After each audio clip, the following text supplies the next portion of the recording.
जब भी हम प्लेन बोर्ड करते हैं तो हम पायलट, एयरलाइन और उसे बनाने वाले मैन्युफैक्चरर पर भरोसा करते हैं।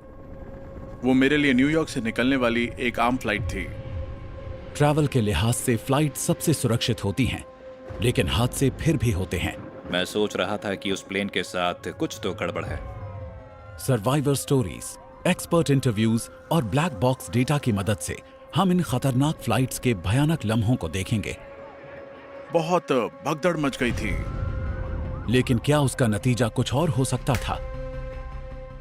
बेहतरीन पायलट्स की टीम और अपने फ्लाइट सिमुलेटर की मदद से हम आपको कॉकपिट में मौजूद प्रेशर के बारे में बताएंगे। करने को बहुत कुछ था, पर समय नहीं था।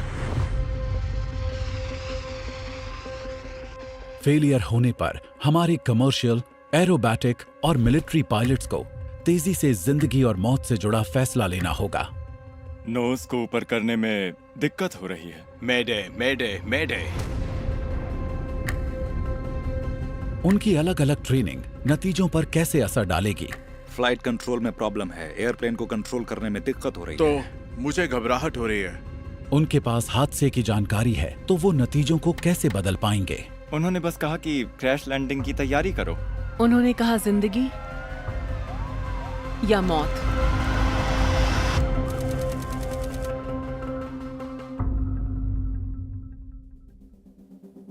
2018 में इंडोनेशिया के जकार्ता एयरपोर्ट से निकले बोइंग 737 मैक्स का कंट्रोल खो जाता है और वो जावा सी में क्रैश हो जाता है, जिससे प्लेन में सवार सभी 189 लोग मारे जाते हैं। 5 महीने बाद लगभग उसके जैसा ही 737 मैक्स इथियोपिया में क्रैश हो जाता है, जिसके बाद सभी 737 मैक्स उड़ानें रोक दी जाती हैं। हाय, मैं संगीता सुनेजा हूँ। मैं माँ हूँ कैप्टन भव्य सुनेजा की। वो हमेशा खुश रहता था।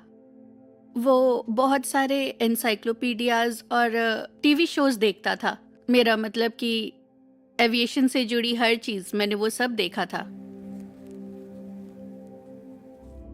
हम जकार्ता में थे उसका 31वां बर्थडे मनाने के लिए।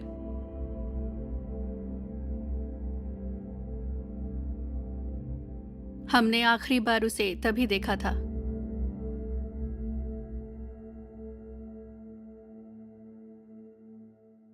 नहीं था तो उन्होंने उसके बाद अपनी 737 सीरीज को री इंजन करने का फैसला किया और इस तरह से सामने आया एक एयरप्लेन जिसे कहा गया 737 मैक्स।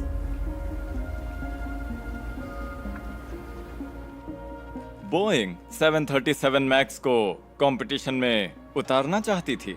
वो एयरलाइन को ऐसा प्लेन नहीं बेचना चाहती थी जिसमें हजारों पायलट्स को कई दिनों और कई हफ्तों तक की ट्रेनिंग लेनी पड़ जाए। इसमें काफी ज्यादा पैसे भी खर्च हो जाते थे। तो बोइंग ने एयरप्लेन को ये कहकर प्रमोट किया कि वो ब्रांड न्यू एयरप्लेन है, ज्यादा फ्यूल एफिशिएंट है, तेज है, जिससे आपको प्यार हो जाएगा, लेकिन आपको उसमें पुराने 737 जैसा ही एहसास होगा और आपको अपने पायलट्स की ट्रेनिंग के लिए पैसे भी नहीं देने पड़ेंगे। इसके बचाव में बोइंग ने यहाँ तक कहा कि अगर इस प्लेन के लिए आपको पायलट्स को ट्रेन करना पड़ जाए तो हम आपको 8 करोड़ रुपए देंगे, वो भी उनके बेचे हर एक प्लेन के लिए। उनके हिसाब से इस प्लेन के लिए किसी एडिशनल ट्रेनिंग की जरूरत बिल्कुल भी नहीं थी। नए इंजन्स और एरोडायनामिक बदलाव की वजह से, साथ ही साथ अलग फ्यूसलाज और विंग्स के कारण उसमें ऐसे हैंडलिंग फीचर्स आ गए जो पिछले 737 से थोड़े अलग थे। कुछ अंडरस्लंग इंजन्स के कारण फ्लाइट में आए बदलाव को लेकर बोइंग का सोचना था कि कुछ सॉफ्टवेयर चेंजेस करके इन्हें संभाला जा सकता है। उन्होंने एक कंट्रोल लॉ ऐड करने का फैसला किया जिससे फ्लाइट कंट्रोल्स ऑटोमेटिकली मूव कर पाते ताकि पायलट को लगे वो पुराना 737 उड़ा रहे हैं। इसके चलते उन एयरप्लेन्स में एयर स्पीड्स और बैंक एंगल्स में सॉफ्टवेयर लगाए गए जिससे एक बदलाव होता जो कि महसूस होता योक में, कंट्रोल योक में, जिससे पायलट को पता भी ना चलता कि हो क्या रहा है, और ये था उसका नया लुक। बोइंग ने मैन्यूवरिंग कैरेक्टरिस्टिक्स ऑगमेंटेशन सिस्टम या MCAS नाम का सॉफ्टवेयर बनाया, जिसका मकसद था कुछ खास हालात में पायलट की एयरक्राफ्ट को कंट्रोल करने में मदद करना। ये नया सॉफ्टवेयर पायलट की ट्रेनिंग या एयरक्राफ्ट हैंडबुक में शामिल नहीं था। पायलट नहीं जानते थे कि ऐसा कुछ असल में है। जब टेस्ट पायलट्स ने उसे उड़ाया तो उन्हें लगा कि ये काम कर रहा है, लेकिन उन्होंने इस बात पर ध्यान ही नहीं दिया कि अगर उस सिस्टम में कुछ गड़बड़ हो जाए तो क्या क्या हो सकता है।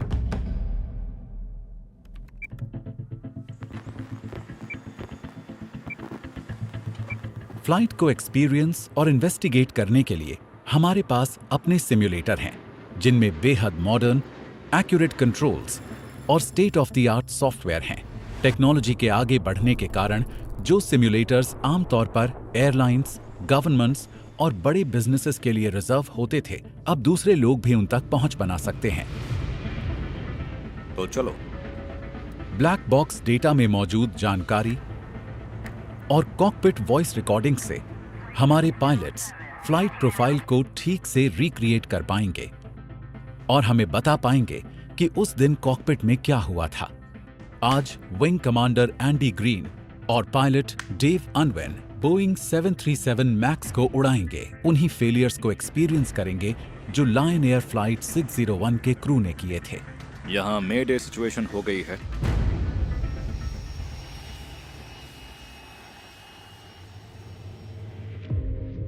मैं हूं विंग कमांडर एंडी ग्रीन। मैं रॉयल एयरफोर्स फाइटर पायलट हूं। मैंने रॉयल एयरफोर्स में जेट फाइटर्स उड़ाए हैं और मुझे थ्रस्ट सुपरसोनिक कार के ड्राइवर के रूप में चुना गया। Jet pilot Andy green pilot seat पर है और वो एक अनजान सफर पर जाने वाले हैं। और हमने 1997 में वर्ल्ड लैंड स्पीड रिकॉर्ड बनाया, आज तक का पहला और इकलौता supersonic world land speed record.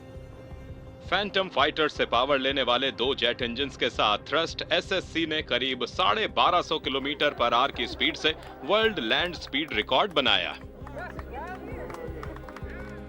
Simulators किसी भी तेज जेट को उड़ाना सीखने के लिए बहुत बड़ा जरिया है। मुझे याद है मैं हॉक उड़ाना सीख रहा था। शाम को सिम्युलेटर को ओपन छोड़ दिया जाता था तो स्टूडेंट्स उस पर लगातार प्रैक्टिस किया करते थे, जैसे कि कंट्रोल को मूव करना, इंस्ट्रूमेंट्स को स्कैन करना और देखना कि क्या चल रहा है, अपने आसपास मौजूद जानकारी को इंटरप्रेट करना, सब कुछ कंट्रोल करना। और सिर्फ इतना ही नहीं बल्कि एक कदम आगे रहना। उनके पास प्लेन की कैप्टनसी थी, वो अंदाजा लगाते थे कि आगे क्या होने वाला है और उन्हें अपने प्लेन को सेफ रखने के लिए किस तरह की स्ट्रेटेजी को अपनाना है।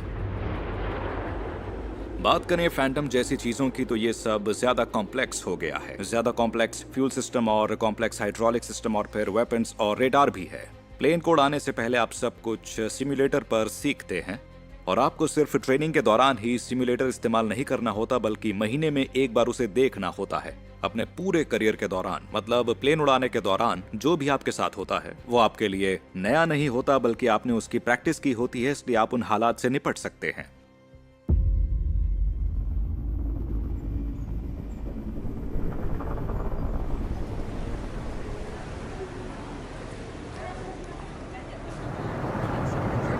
Emergency evacuation. प्लेन की सारी कैरी ऑन लगेज को छोड़ दीजिए। आपका सफर अच्छा रहे। चलो चलें। 737 मैक्स पावर दे रहा हूं। हम जकार्ता से निकल रहे हैं।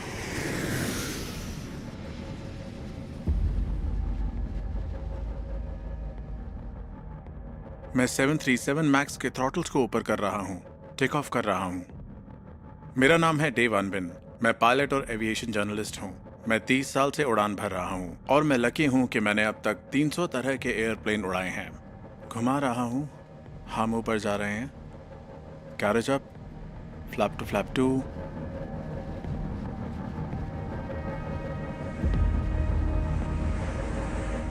हाँ, अभी से ही कुछ गड़बड़ लग रही है। एयर स्पीड इंडिकेटर्स मिसमैच हो रहे हैं। बार बार स्टिक शेकर वार्निंग मिल रही है।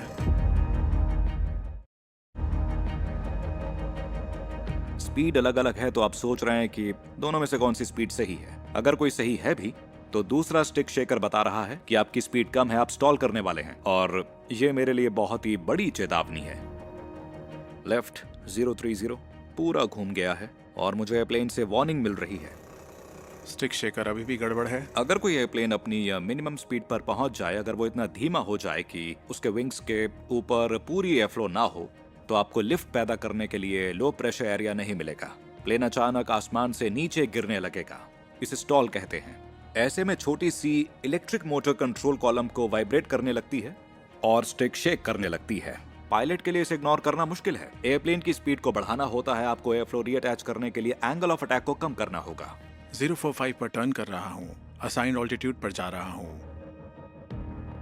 ऊपर जाने की कोशिश कर रहा हूँ। स्पीड भी तेज हो रही है।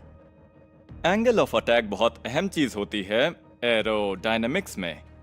ये वो एंगल है जिस पर हवा एयरफॉल से टकराती है और ये तय करता है कि एयरफॉल या विंग कितनी लिफ्ट जनरेट कर रहा है।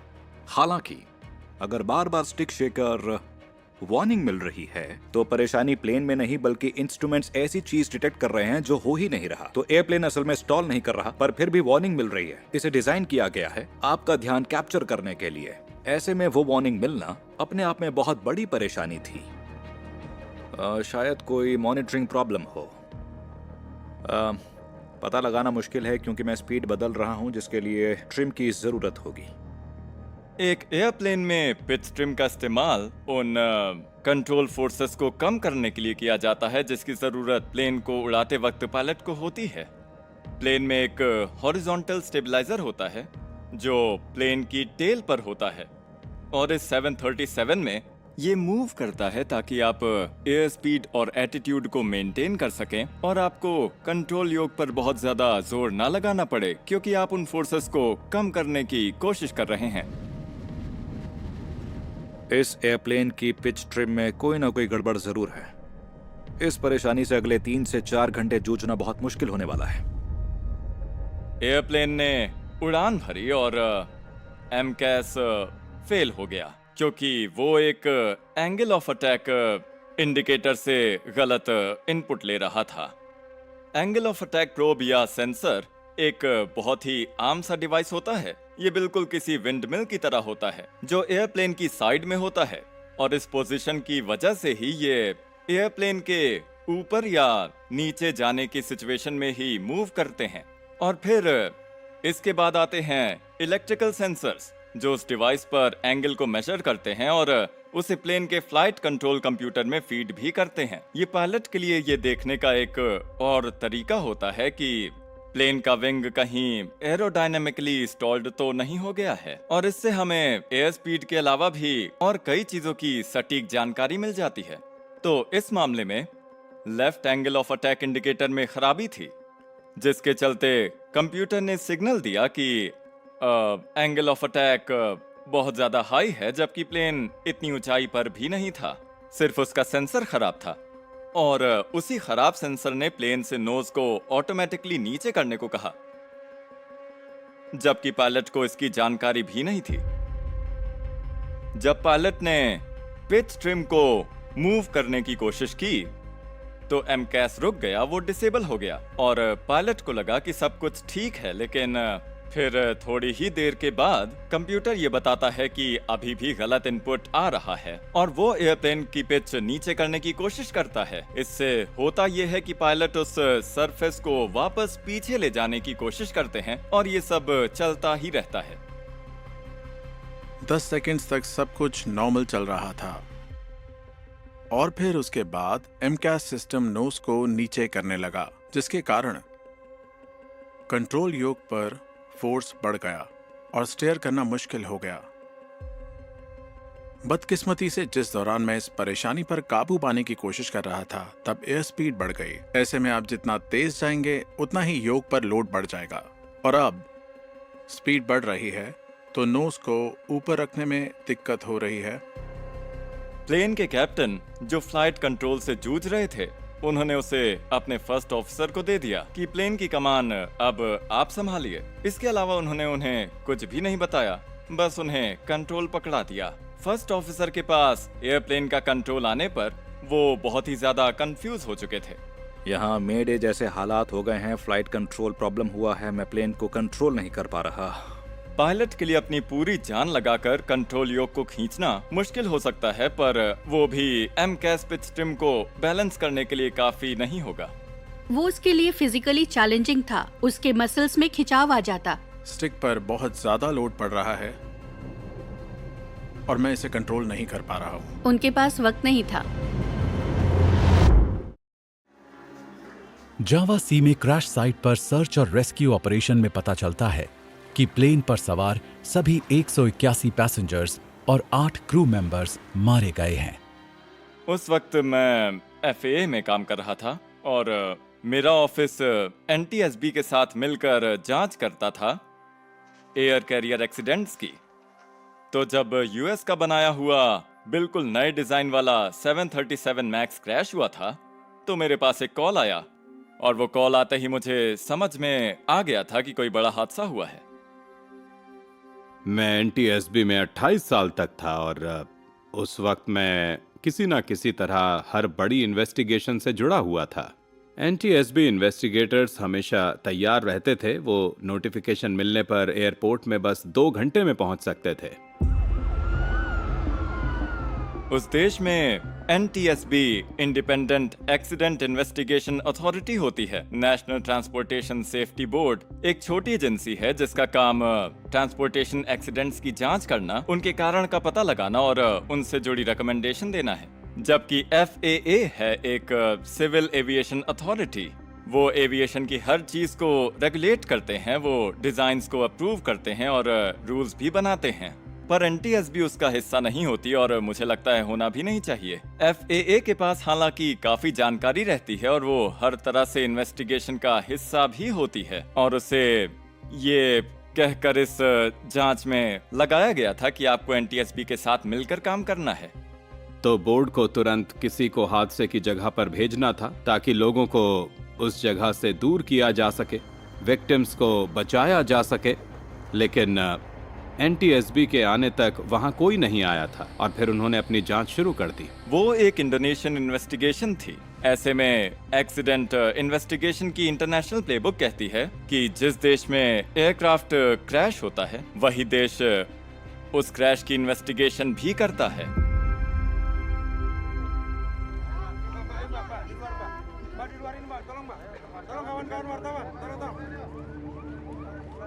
शुरुआत में तो कुछ पता ही नहीं चला। हादसे के बाद के कुछ घंटे तो बस यूं ही निकल जाते हैं। फिर उन्हें कुछ दिनों बाद फ्लाइट रिकॉर्डर मिलता है। उन्हें ब्लैक बॉक्सेस कहा जाता है क्योंकि वो बॉक्स होता है जिसके अंदर पता नहीं क्या हो, पर ये व्हाइट स्ट्रिप्स वाला ऑरेंज बॉक्स है। फ्लाइट डेटा रिकॉर्डर और कॉकपिट वॉइस रिकॉर्डर में एक छोटा सिग्नलिंग डिवाइस होता है। जब ये गीला होता है तो ये अकाउस्टिक पिंग साउंड निकालने लगता है। अगर ये पानी में जाता है तो आप उस पिंगिंग साउंड की मदद से इसे लोकेट कर सकते हैं, पर पिंगर की बैटरी सिर्फ 60 दिनों तक ही चल सकती है। तो एक बार एयरप्लेन पानी में चला गया तो आपके पास उसे ढूंढने के लिए 60 दिन होते हैं, पिंगर के बंद होने से पहले। उन्हें 2 और महीने का समय लगा कॉकपिट वॉइस रिकॉर्डर ढूंढने में, लेकिन उन्हें जो फ्लाइट रिकॉर्डर मिला उसमें से उन्होंने डेटा को डाउनलोड किया जिसमें पता लगा कि MCAS सिस्टम में कुछ गड़बड़ थी।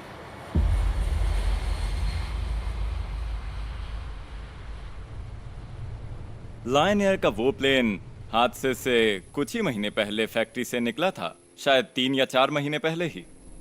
वो उसमें उड़ान भर रहे थे और फिर हादसे से 4 या 5 दिन पहले ही प्लेन में कुछ गड़बड़ थी जिसकी जानकारी पायलट्स ने दी थी। उन्होंने ये बताया कि उन्हें एयर स्पीड इंडिकेशन वार्निंग मिली है और हर बार जब वो लैंड करते तो लायन एयर मेंटेनेंस टीम उस परेशानी को दूर करने की कोशिश करती। वो खराबी हादसे से 1 दिन पहले तक आती ही रही। वो बाली गए और बाली में उस परेशानी को देखा गया कि आखिर पायलट्स को ऐसी परेशानियों का सामना करना क्यों पड़ रहा है, और उन्होंने फैसला किया कि एंगल ऑफ अटैक इंडिकेटर को बदला जाए। उस वक्त प्लेन को ऐसे डिजाइन किया गया था कि left side angle of attack indicator captain और फर्स्ट ऑफिसर्स दोनों को ही फीड करता था और फिर अगली फ्लाइट में वही right hand angle of attack indicator हो जाता था। एयरप्लेन खुद ही इंडिकेटर्स को स्वैप कर लेता था और वो एक एंगल ऑफ इंडिकेटर, चाहे वो राइट वाला हो या फिर लेफ्ट, वो पूरे कॉकपिट को फीड करता था। जब लायन एयर मैक्स मेंटेनेंस के लिए बाली में लैंड हुआ तो क्रू ने एक एंगल ऑफ अटैक इंडिकेटर को बदल दिया। उन्होंने उस इंडिकेटर को हटा दिया जो प्लेन के साथ आया था, जो सिर्फ 3 या 4 महीने ही पुराना था, और उसकी जगह कई साल पुराना इंडिकेटर लगा दिया गया। वो इंडिकेटर प्लेन से भी ज्यादा पुराना था। इस वजह से पायलट्स को कई तरह की वार्निंग मिलती रही जब उस प्लेन को ले जाया गया बाली से जकार्ता।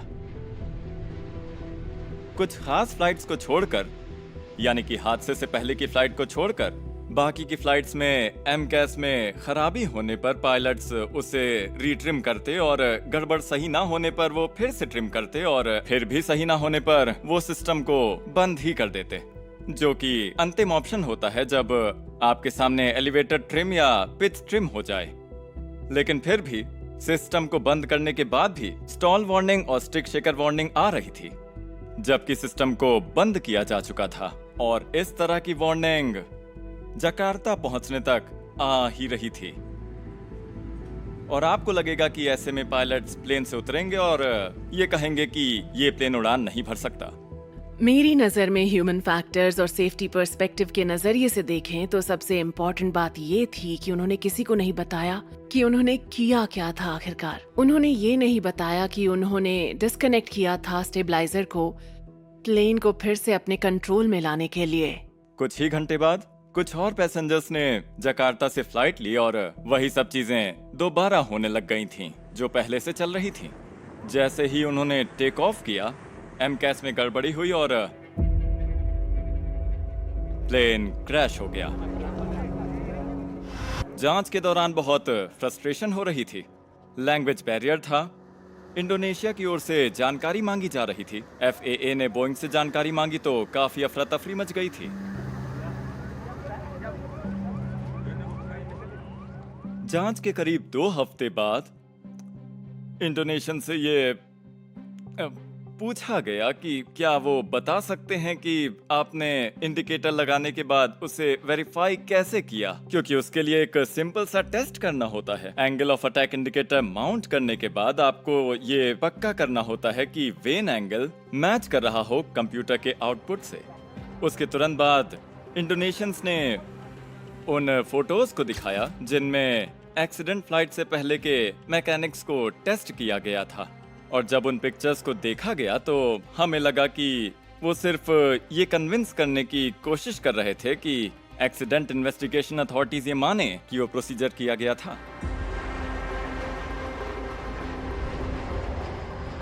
सबकी नजर एमकैस पर जाकर रुक गई थी, चाहे वो FAA हेडक्वार्टर्स हो या फिर NTSB, सब उसी से जुड़े हुए सवाल पूछ रहे थे। लायन एयर क्रैश के बाद बोइंग और FAA ने दुनिया के पायलट्स को इमरजेंसी डायरेक्टिव और इंस्ट्रक्शंस दिए। हालांकि उनमें भी एमकैस सिस्टम को एक्सप्लेन नहीं किया गया।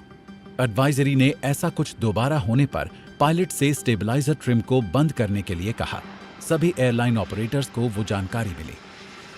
पर मैं आपको बता दूं कि उस वक्त ऐसा माना गया कि ये पायलट की परेशानी है। ये माना गया कि बस उसी पायलट को ये परेशानी हुई और इसके लिए प्लेन की उड़ान को रोकने की जरूरत नहीं। तो उन डिस्कशंस में बोइंग ने कहा कि वो इस खराबी को सॉफ्टवेयर पैच के जरिए ठीक कर सकती है और फिर पायलट को एंगल ऑफ अटैक से जुड़ी कोई दिक्कत बिल्कुल भी पेश नहीं आने वाली, सब कुछ ठीक हो जाएगा। लेकिन मैं ये कहूंगा कि सबको लगा कि वो सॉफ्टवेयर पैच बस आने ही वाला है, शायद कुछ हफ्तों में या हो सकता है कुछ दिनों में ही। जब ये हादसा हुआ तो मेरी फिक्र बस यही थी कि ऐसा कोई दूसरा हादसा कभी ना हो, क्योंकि ऐसे में उसी तरह पायलट्स की फैमिली को कोसा जाएगा और पैसेंजर्स की फैमिली रोएंगी। बोइंग 737 मैक्स 8 उड़ान भरने के सिर्फ 6 मिनट बाद ही एकदम से आसमान से गिर गया। हमने सभी बोइंग B737 8 मैक्स की उड़ान रोक दी है जो कल के हादसे में शामिल था। मैंने ये देखा एक टेलीविजन पर कि एक इथियोपियन एयरलाइंस 737 मैक्स क्रैश हो गया है। जब मैंने प्लेन के फ्लाइट पाथ को देखा तो मुझे ऐसा लगा कि ये तो बहुत हद तक उसी हादसे के जैसा है। मैंने खुद में ही सोचा कि ये एविएशन हिस्ट्री के सबसे बड़े हादसों में से एक है, और ये सच में था भी। अब कोई भी बोइंग 737 मैक्स 8 या फिर 9 उड़ान नहीं भरेगा। 2 जानलेवा हादसों के बाद ये फैसला आया। जिन लोगों ने इस हादसे में अपनी जान गंवाई है, उनके परिवारों के लिए जो दुख और हमदर्दी हम महसूस करते हैं, उन्हें हम शब्दों में बयान नहीं कर सकते हैं। हम 346 जानों की बात कर रहे हैं और हम इसे हादसा कह रहे हैं, जबकि यह हादसा नहीं बल्कि एक फेलियर है। हाल ही में ईमेल पर हुई बातचीत में उन्होंने मैक्स पायलट ट्रेनिंग में जरूरी बदलाव पर हुए डिस्कशन के बारे में बात करने के दौरान उन्होंने FAA को याद दिलाया कि वो MCAS को फ्लाइट ऑपरेटिंग मैनुअल में कवर नहीं करने वाले। क्या आप ये नहीं मानेंगे कि कैप्टन फॉल्कनर ने बोइंग को पता होने के बावजूद ये बात छिपाई कि single angle of attack sensor में फेल होने पर MCAS नॉर्मल ऑपरेशन में एक्टिवेट हो सकता है? हमारा फोकस इस बात पर था कि हम पायलट्स को वो जानकारी दें जो प्लेन उड़ाने के लिए जरूरी है, ना कि ऐसी जानकारी इकट्ठा करें जो फेलियर का पता लगाने के लिए हो। सवाल ये था कि पायलट्स उस परेशानी से कैसे निपटेंगे जिसके बारे में उन्हें कुछ पता ही नहीं है। वो जानते ही नहीं थे कि ऐसा कुछ होने वाला है। बोइंग ने कहा है कि पायलट्स को पता होना चाहिए था कि सिस्टम को बंद कैसे करना है। पायलट्स को बताया नहीं गया कि ऐसा कोई सिस्टम प्लेन में है। तो मैं आपसे कैप्टन फॉकनर के भेजे हुए ईमेल्स के बारे में कुछ पूछना चाहती हूँ। वो दुनिया भर में उड़ान भरने की बात करते हैं और उन्होंने कहा जेडाई बाहरी लोगों को अपने एयरक्राफ्ट बेचने की डील में फंसाने की कोशिश करो। मुझे नहीं लगता कि उन ईमेल्स में ऐसा कोई सबूत था जो प्रॉब्लम से जुड़ा हुआ हो। मेरे हिसाब से वो अनप्रोफेशनल रवैया था और उसने ये साफ साफ दिखाया कि FAA और बोइंग के कुछ लोग कितने ज्यादा अनप्रोफेशनल हैं, और वही लोग FAA और बोइंग की इमेज को काफी ज्यादा खराब कर रहे थे। FAA और बोइंग ने मिलकर वाइबल एनालिसिस किया, जहां उन्होंने एक एंगल ऑफ अटैक इंडिकेटर और MCAS फेलियर और साथ ही उन परेशानियों को हैंडल करने वाले क्रू से जुड़े प्रोजेक्टेड फेलियर पर भी फोकस किया। उस एनालिसिस में सर्विस में मौजूद 737 मैक्स में 15 और जानलेवा क्रैश की प्रिडिक्शन की गई थी। हम FAA और ग्लोबल रेगुलेटर्स के साथ मिलकर मैक्स को उड़ान के लिए सुरक्षित बनाने के लिए काम कर रहे हैं और हम आगे बढ़ रहे हैं, लेकिन हमारे रेगुलेटर्स फैसला करेंगे कि मैक्स सर्विस पर कब लौटेंगे। Intro take 1। मैं लॉरेन विल्सन हूँ। मैं -A2400 पायलट हूँ। ओरिजिनल एयरलाइंस उड़ाती हूँ। मैं फेरी करती हूँ, कॉन्ट्रैक्ट वर्क करती हूँ और डेमोन्स्ट्रेशन करती हूँ। मुझे रीजनल टर्बोप्रॉप्स उड़ाना पसंद है और जिस प्लेन में प्रोपेलर्स और B इंजन हो वो मुझे बहुत पसंद है।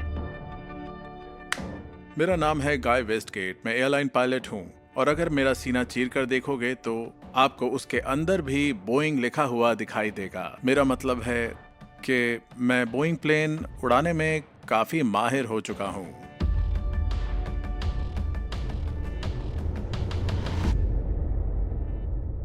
जब हमारे पायलट्स लायन एयर फ्लाइट 601 जैसे हालात का सामना करेंगे, तो वो हमारे मॉडर्न सिमुलेटर को कैसे संभाल पाएंगे जब उन्हें पता ही नहीं होगा कि आगे क्या होने वाला है?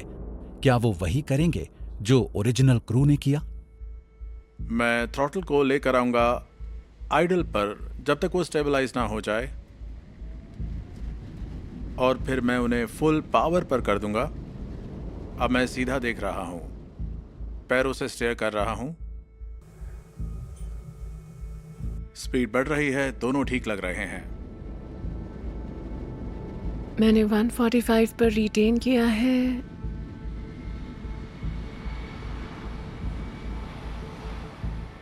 ऑलराइट, पॉजिटिव राइट गियर ऊपर है। शायद स्टिक शेकर वार्निंग आ रही है। ऑलराइट, अब हम उड़ रहे हैं। 150 पर आ रहे हैं। ऊपर जाने का एक और रास्ता है। क्लाइंब रेट को कम करके 3000 फीट पर मिनट कर दिया जाए। रीट्रिम कर रही हूँ। तो इस वक्त प्लेन जो है ये ट्रिम में है। और थ्रॉटल जो है स्टेबल है। आप देख सकते हैं मैं कंट्रोल कॉलम को टच नहीं कर रहा हूँ। हम धीरे धीरे ऊपर चढ़ रहे हैं क्योंकि मैंने ठीक से ट्रिम नहीं किया है। हम कांस्टेंट स्पीड पर हैं और ऑल्टीट्यूड भी कांस्टेंट है। मुझे लगता है शायद कुछ हुआ है, हमारा डिसेंट रेट हाई हो गया है और मुझे ऑल्टीट्यूड को मेंटेन करने के लिए स्टिक को जोर लगाकर पीछे करना पड़ रहा है। ये अजीब है, मैंने स्टिक को बिल्कुल पीछे कर लिया है, फिर भी हम नीचे जा रहे हैं, बल्कि अब डिसेंट रेट और तेज हो गया है। ओह, अब नहीं हो रहा ये पिच डाउन हो रही है। नोज नीचे जा रही है, मैं कंट्रोल नहीं कर पा रहा हूँ, तो अब मुझे घबराहट हो रही है। ऑल राइट, ओके, क्या चल रहा है? पिच डाउन हो रही है, पिच में गड़बड़ है। तो मुझे अब कुछ करना होगा, तो चलो इसे ट्रिम करने की कोशिश करते हैं। एलिवेटर में गड़बड़ है और इस वक्त मैं कुछ भी नहीं कर सकती। ये मैक्स है ना?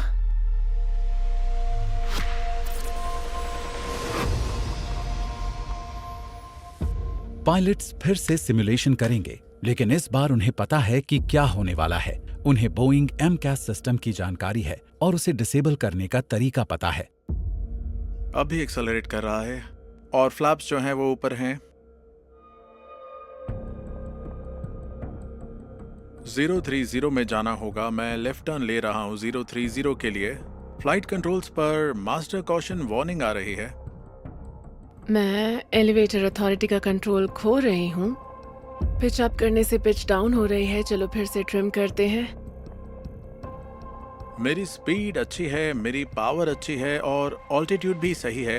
तो आखिर स्टिक शेक आने की क्या वजह है? क्योंकि ऑल्टीट्यूड सही है, स्पीड भी ठीक है, तो मुझे लगता है ये गलत वार्निंग है। लेकिन मैं ऊपर नहीं जा रहा हूँ, मैं तेज़ी से नीचे आ रहा हूँ। स्टिक बिल्कुल पीछे है। मुझे क्लैकर की आवाज़ आ रही है, शायद ट्रिम हो रहा है। मेरी स्टिक बिल्कुल पीछे है, जो कि एक अजीब बात है। मैं बस मेंटेन कर रहा हूँ।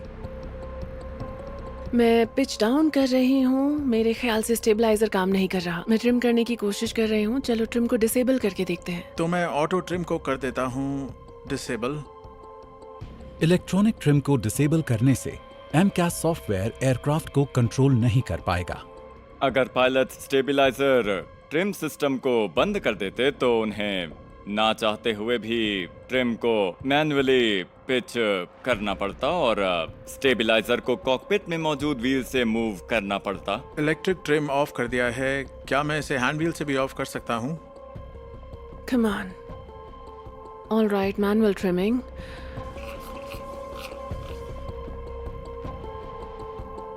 ऊपर ले जाने की कोशिश कर रही हूँ। स्पीड अभी बढ़ रही है। विंडो से बाहर देख रहा हूँ। होराइजन को देखने पर लग रहा है कि प्लेन अब पूरी तरह से स्टेबलाइज्ड हो गया है। स्पीड कम हो रही है इसकी। ओके, शायद एलिवेटर पर इतना कंट्रोल आ गया है कि प्लेन को उड़ा सकूं।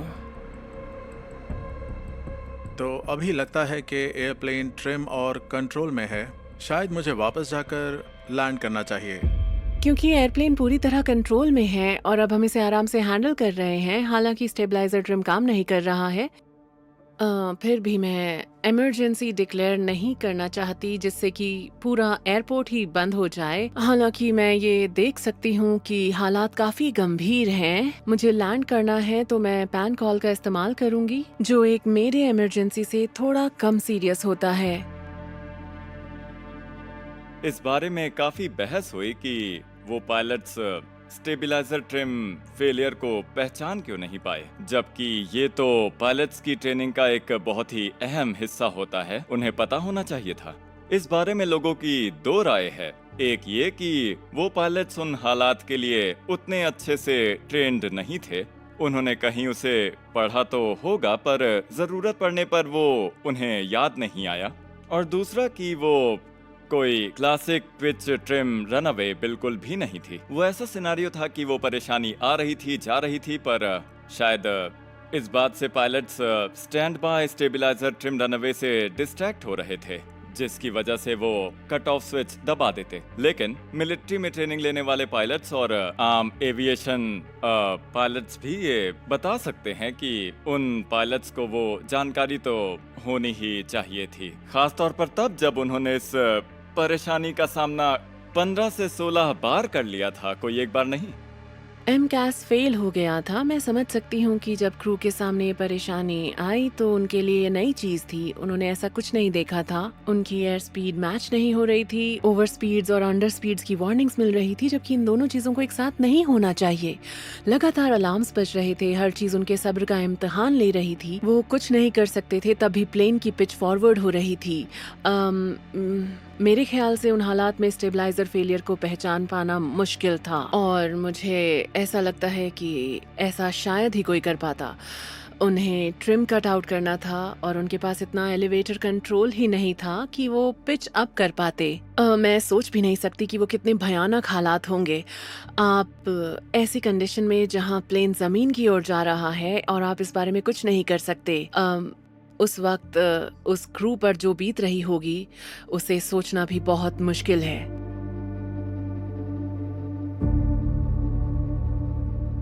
एक आखिरी टेस्ट में हमारे ओरिजिनल टेस्ट पायलट्स एक नई सिमुलेशन करेंगे, ये समझने के लिए कि क्या प्लेन की उस स्पीड, हाइट और फिजिकल लिमिटेशंस के बावजूद उसे बचाना मुमकिन था। एक 373 मैक्स क्रैश को रिक्रिएट कर वो 40 नोज डाउन और 460 नॉट्स एयर स्पीड पर पहुंचे, जो कि बहुत तेज और सीधी डाइव है। ऐसे में एयरप्लेन को रिकवर करना बहुत मुश्किल होता है। चलो देखते हैं वो कैसे हालात रहे होंगे। 20,000 फीट से शुरू कर रहे हैं, नोज को 40 पर कर रहे हैं, 460 नॉट्स का इंतजार करेंगे। नोज को नीचे करने पर हम होराइजन से नीचे करीब 40 डिग्री पिच डाउन पर आ गए हैं। एक सिमुलेटर के लिए भी ये काफी नीचे है।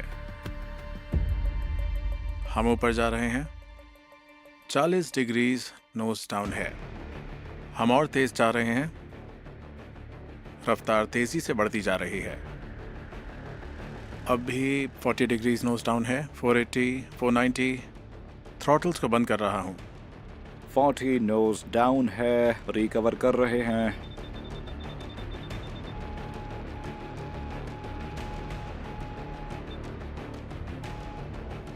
नोज होराइजन से ऊपर है, स्टिक रेट पॉजिटिव है, पॉजिटिव रेट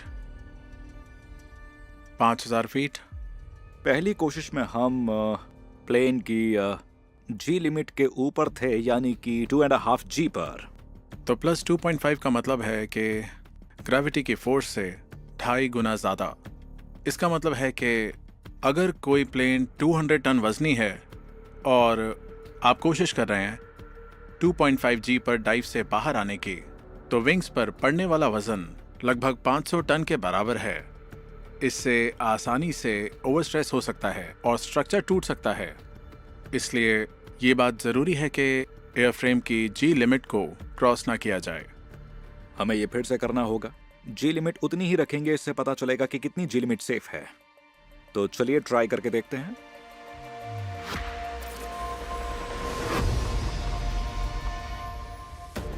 ओके, ठीक है, डाइव में जा रहे हैं। 20,000 फीट से पुश कर रहे हैं। अब 460 नॉट्स और 2.5 जी पर रिकवरी का वेट। 2.5 जी के लिमिट को क्रॉस करे बिना हम ऊपर जा रहे हैं। ये बिल्कुल भी आसान नहीं है। अब है 360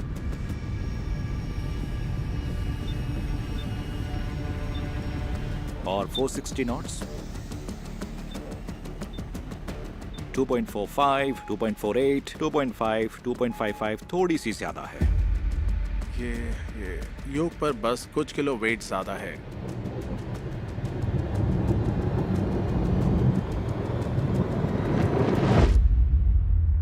ऐसे में ही क्रैश हुए थे। जी लिमिट को क्रॉस करे बिना ऊपर जाने के लिए जरूरी ऑल्टीट्यूड नहीं था। ये लगभग वैसे ही हालात हैं जो इथियोपियन एयरलाइंस के क्रू ने फेस किए थे।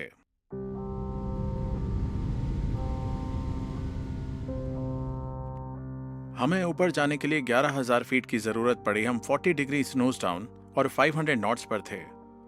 और हमारे पास जी मीटर का एडवांटेज था। मैं जानता था कि बहुत हार्ड पुल नहीं करना और स्ट्रक्चर को ओवर स्ट्रेस नहीं करना। मेरे पुल करने से ज्यादा नेचुरल रिएक्शन का पुल होगा। तो अगर आप ऐसे हालात में 10,000 फीट से नीचे हैं तो प्लेन पक्का क्रैश होगा।